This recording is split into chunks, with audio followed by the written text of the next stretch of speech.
Well, we want to begin, Congressman Javier Becerra, Chairman of the Democratic Caucus, joined by Vice Chairman of the Democratic Caucus, Joe Crowley.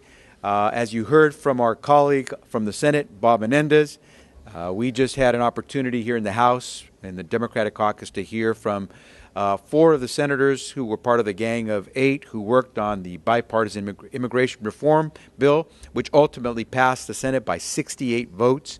And we were here this morning to hear from them so they could give us some information about the bill, address some of the questions that members have about the legislation, but more to the point, work with our Senate colleagues to get something done in the House, because it's now been proven that we can't act in a bipartisan fashion to get this job done and get it right, finally fixing a very broken immigration system by taking care of all the broken components of that system. Before I go into any further detail about the immigration discussion we just had, I do want to mention that we are now 189 days into this calendar year. In those 189 days, this House of Representatives has been at work for just 70 of those days. In those 70 days out of 189 days, we have only, in this House of Representatives, seen 15 pieces of legislation go on to become law. And in those 189 days in this Republican-controlled House of Representatives, we have seen 0 bills pass the House of Representatives dealing with jobs and a jobs agenda. And so while there are many important things to do, whether it's immigration reform, stopping student interest loan rates from doubling, our principal task is to keep Americans working. And unfortunately, in the House of Representatives, we've done everything but that. And for many of us, it's very disconcerting that the House Republican majority has decided not to focus on job creation and instead is focused on a social and political agenda that doesn't really put Americans back to work. We've seen the student loan rates double as of July 1st for so many students who are getting ready to go on to college, my second daughter among them. And I think most Americans would look at this chamber and ask, what's the priority of the majority in the House of Representatives? We think the priority should be jobs. We believe that the Republican majority has an opportunity to help match the Senate and finally fix a broken immigration system. And we believe that if we do this right, we can tell the American people that we know how to put Americans back to work. But the dysfunction that we see today in the House of Representatives makes it very difficult to believe that success is on the horizon for anything. We have to work very hard, and let me focus just a moment more on immigration. As much as the calendar days continue to elapse, we saw what the Senate can do. And it wasn't just Democrats, although every single Democrat in the Senate voted for the immigration reform bill. They had Republican support. It was a bipartisan bill, 68 votes out of the U.S. Senate, in a place that oftentimes has a difficult time gathering 51 votes. And so we believe there's an opportunity to get something done. But the House of Representatives cannot be a graveyard for good ideas. We need to have Republicans step to the plate and work on a bipartisan basis to get the big things done. Getting Americans back to work, fixing our broken immigration system, making sure our youth can go on to college without paying exorbitant interest rates for student loans. Why is it that the biggest banks that got bailed out can get interest rates that are near 0%, but our future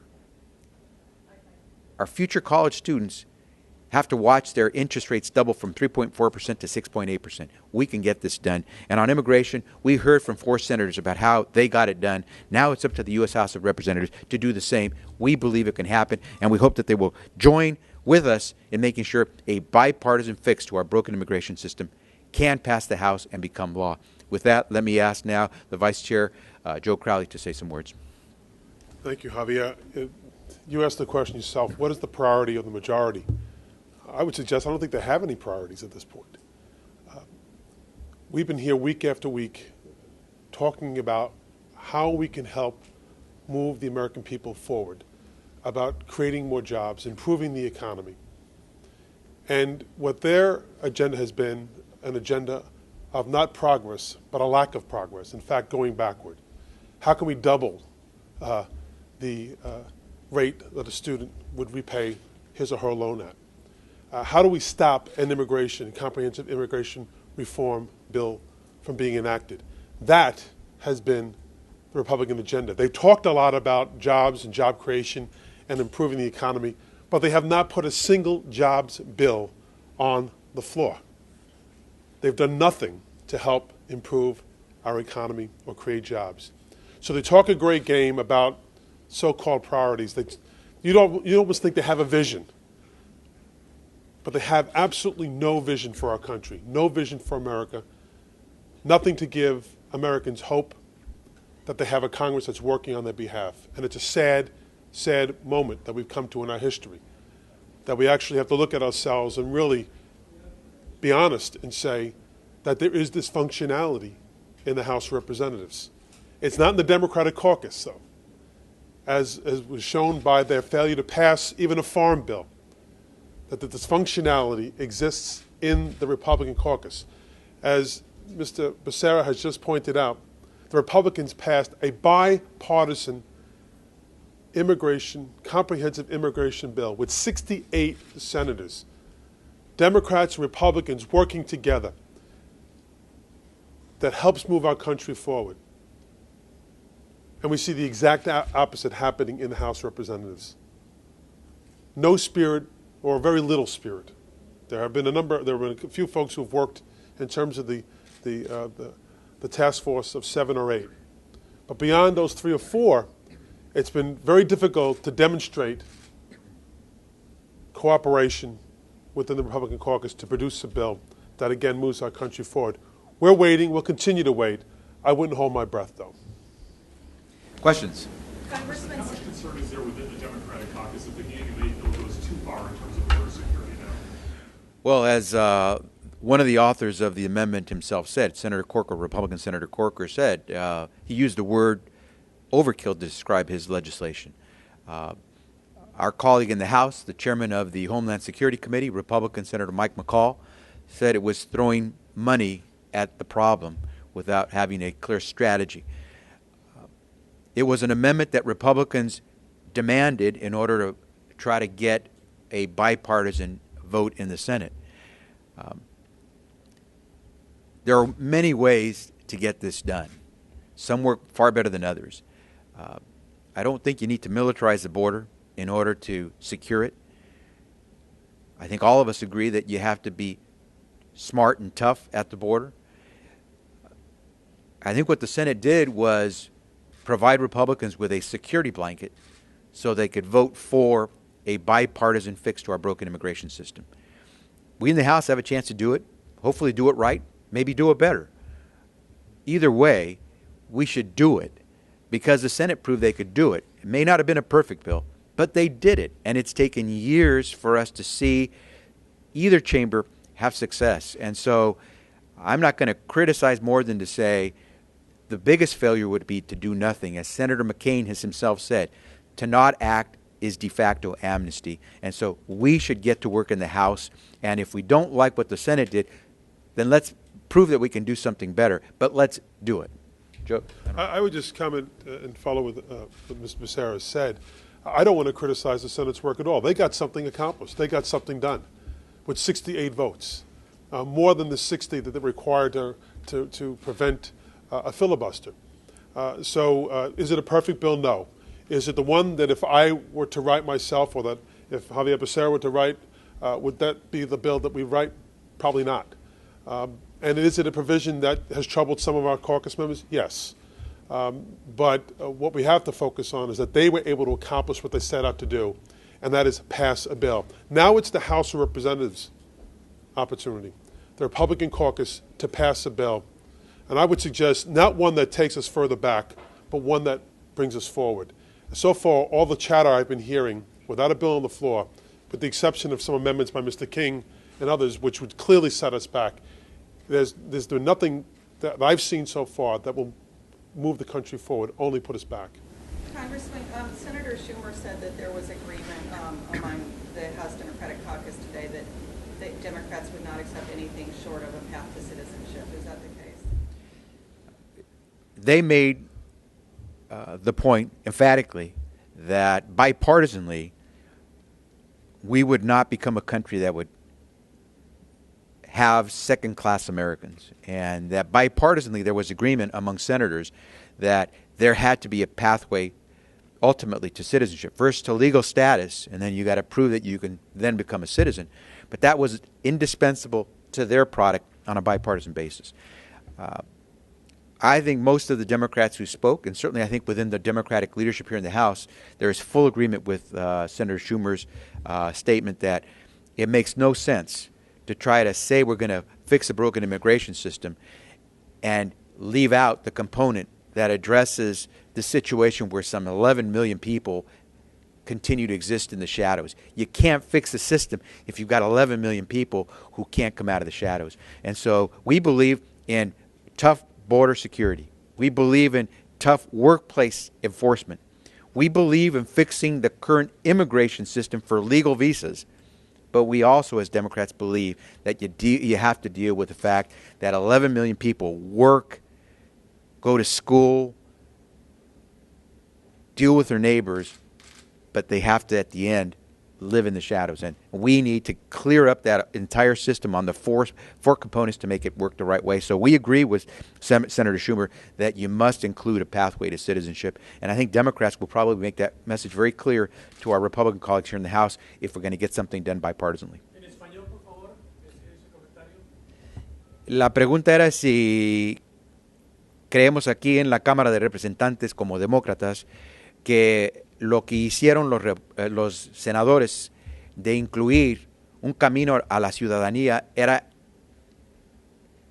no solo importante, pero necesario para cumplir con una reforma migratoria.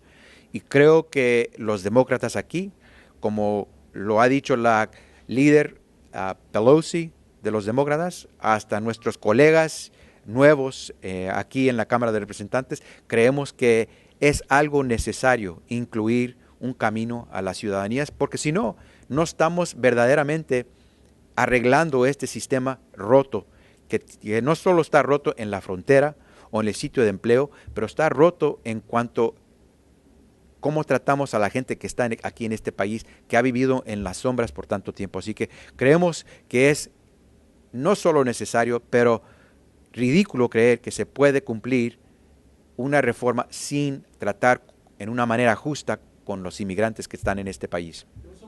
Let me see if Joe Crowley wants to. I would just add... in Spanish, though, Joe. En español, sí.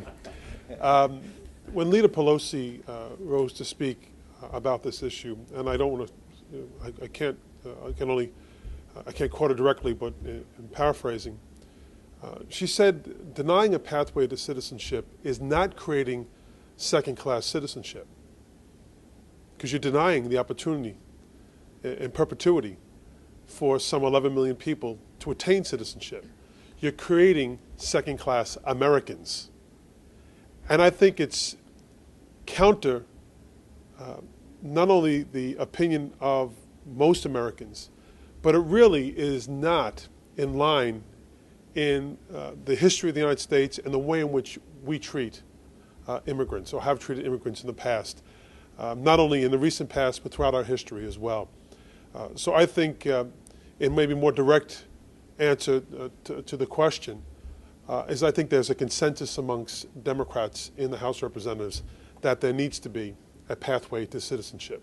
There needs to be in this bill, or any bill. Strong opposition by some Democrats on the strong sections of the Senate on border security.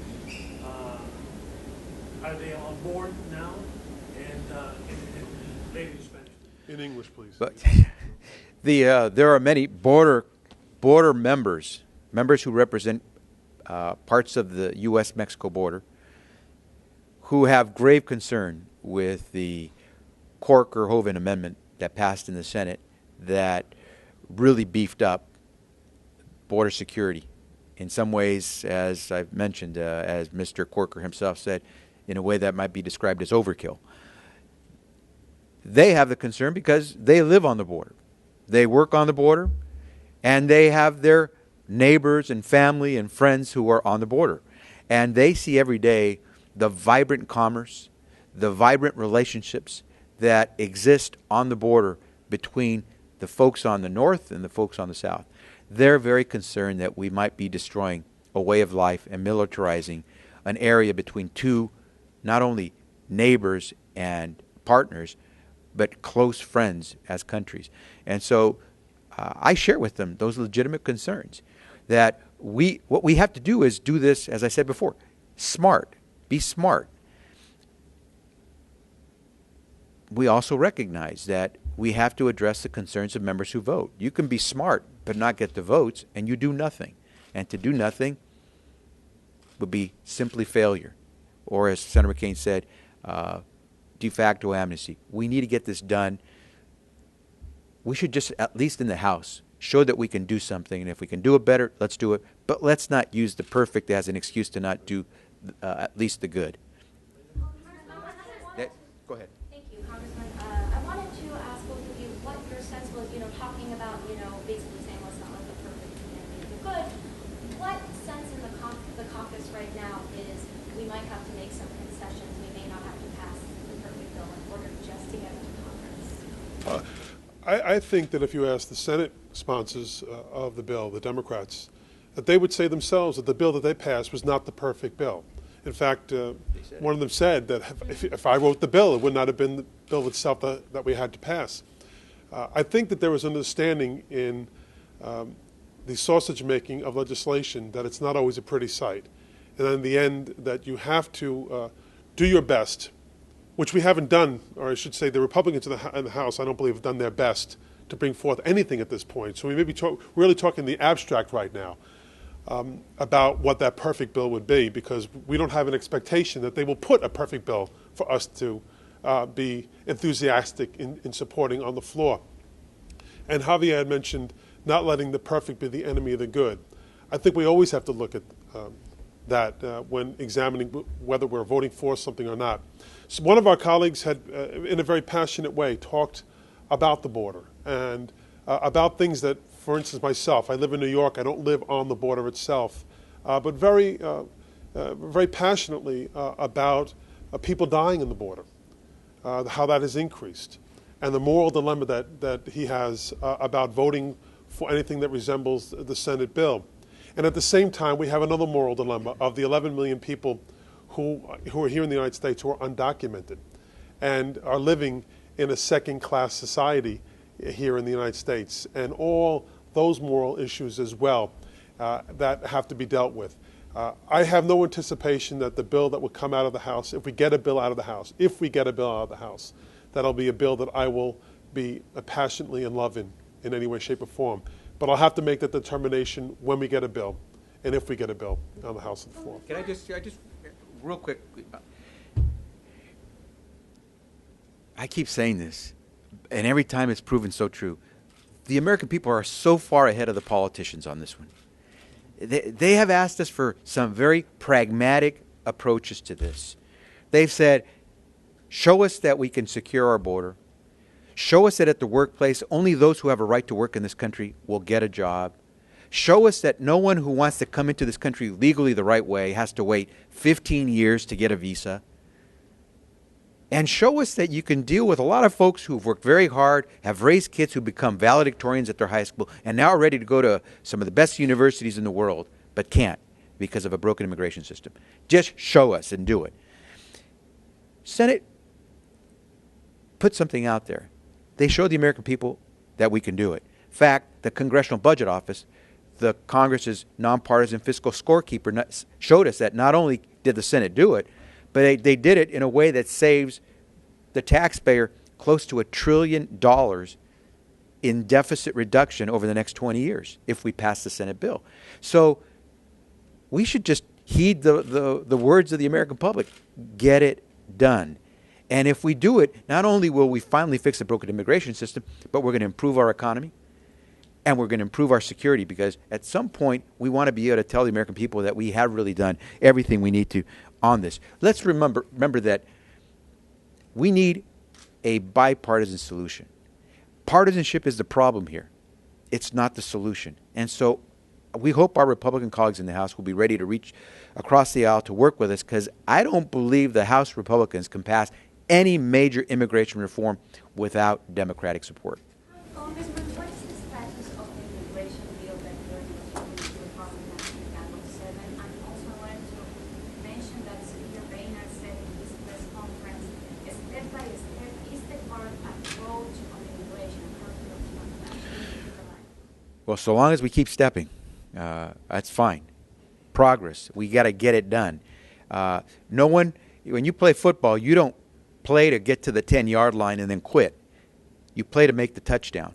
And the American people are expecting us to score. And so we got to get this done. So if that's the way the Speaker wants to get it done, fine, so long as we get it done. But the Speaker, as the Speaker of the House, representing 310 million Americans, has to work so that the House gets its work done. Not that we get it done for Republicans or the Republican Party or for the Democrats and the Democratic Party, but we get it done for America and our economy. The bipartisan working group in the House, which I have the privilege of serving on, is continuing to meet. We will meet again this week. I believe there is a deep desire on the part of each of the 7 members of the bipartisan working group to produce a bill to complement what the Senate did to show that the House can get its work done as well. And I hope then if we do present a bill, that our colleagues, Republican and Democrat alike, will take a look at the work that's been done over 3 to 4 years and hopefully support what will be a full fix to a broken immigration system, not a partial piecemeal fix that won't really take care of the issue, but a full fix. Congressman, on the issue of student loans, you guys have been very critical of the Republicans' bill that passed, but the Senate hasn't done anything. There's no consensus yet coming out of there. The deadline has lapsed. Any frustration within your caucus that the Senate is still sort of dragging their feet on this issue? Want me to go first? You want to? Well, first, remember, the Senate could have done something because there's a majority in the Senate to keep the interest rates for student loans where they were at 3.4%. The difficulty is that that majority is being thwarted by a minority of senators through the use of the filibuster. This is a partisan tool being used in the U.S. Senate by Republicans to keep the Senate from making progress. I wish the senators in the Republican Party, or Republican senators in the Senate, could have acted on student loan interest rates the way they acted on immigration reform, and that is reached bipartisan consensus to keep interest rates at 3.4% instead of letting them jump to what they are today at 6.8%.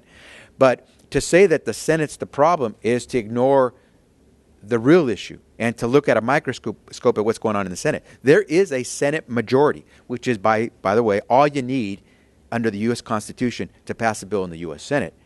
The difficulty is a fervent minority in the Republican, on the Republican side in the Senate, is keeping the Senate from working its majority will. And we hope that the Republican senators will stop blocking a bill that would keep student interest rates where they were at 3.4%.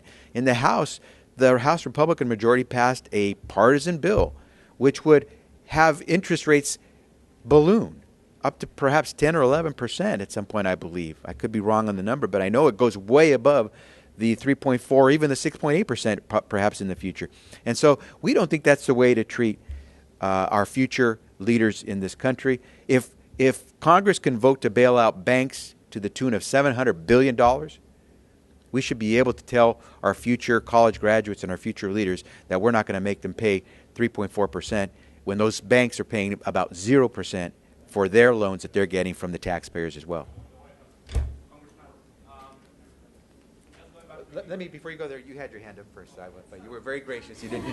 Regarding student loans, it seems like the big difference between the Republican proposals and the Democrats is not so much the interest rates and the interest rate add-ons, it's the income-based repayment plans, and also what to do in terms of debt forgiveness of student loans. Is that going to be where Democrats hold firm, or are you going to be a little more willing to negotiate on the interest rate now and the interest rate add-ons? I think what we prefer to see is them move on something, bring something up. Let's see what their plan is. They, again, have had no vision for the country. It's just let it lapse, and maybe we'll get around to doing something. And just going back again to immigration, you know, I've seen this movie before. We'll talk about job creation. We'll talk about fixing the economy, and yet do nothing. And to some degree, I feel we might be heading down that path again. I hope we're not. I honestly hope we're not. I've been in Congress now in my 15th year. This has been a priority for me. I know for Javier, immigration reform, comprehensive reform has been a priority for him, for Luis Gutierrez, for so many within our caucus, and for a few within the Republican caucus as well. But I've seen this movie before, and I know, unfortunately, how it's ended for over the last 2.5 years, and that it's no progress.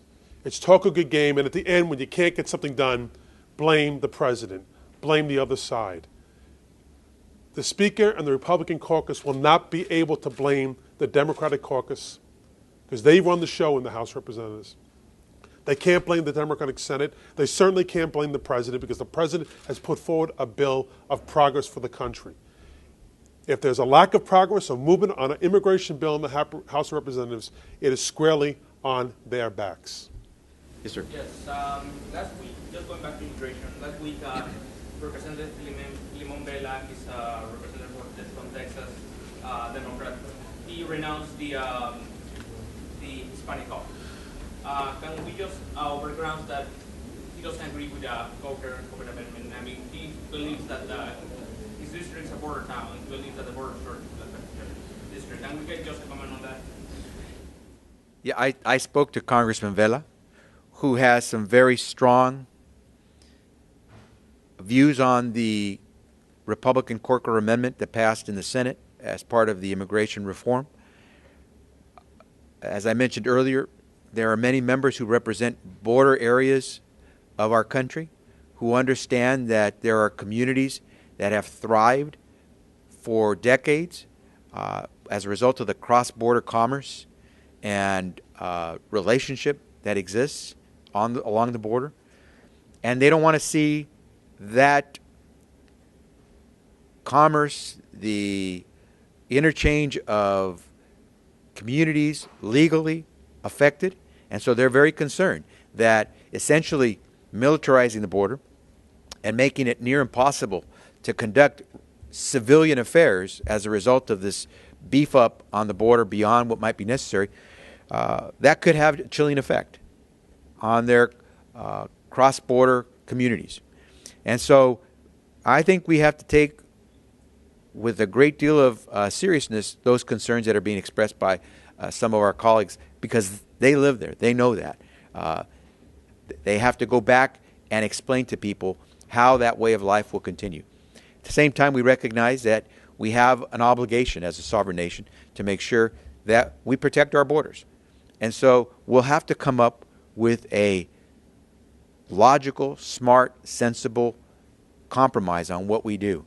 And I hope that one of the things that we'll recognize that when we get this done, because we must fix this broken immigration system, we'll know that we should be investing in infrastructure beyond military and security capacity to make sure that the vibrancy of those border communities, those American citizens who live on the border, can continue to thrive, because there's a lot of legitimate, legal cross-border activity, commercially and otherwise, that occurs between Mexico and the U.S. And so I think a lot of us are going to take very seriously the concerns raised by people like Congressman Vela.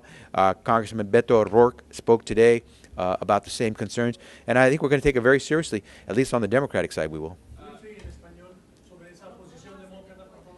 Okay, muy brevemente, because I can do this later in Spanish as well. Okay, we'll do it later. Any other final questions? Yes. Congressman, I just wanted to clarify. So if, say, there's some sort of bill without a path to citizenship, would House Democrats be at all willing, in your understanding, to support that just to get something to Congress, maybe add it in later? I don't see how Speaker Boehner and the House Republicans pass real immigration reform that fixes a broken immigration system without Democratic votes. You see the chaos they're in. They've tied themselves up in knots over immigration and how to deal with it. We've seen the bills that Republicans have proposed that have received only Republican votes. And so to believe that the House Republicans can devise some legislation that truly tries to fix the broken immigration system and get it through on their own, if they can do that, that would be great, because we have to get it done. I just don't see them doing that, which means they're going to have to reach across the aisle, the way most Americans would expect them to to get this done. If they do reach across the aisle, they're going to find that we are ready to cooperate, as this bipartisan working group has been working in a cooperative manner to come up with a bipartisan bill. But a bipartisan bill on fixing the broken immigration system will include a path to citizenship. Otherwise, you've not fixed the problem. Thank you very much.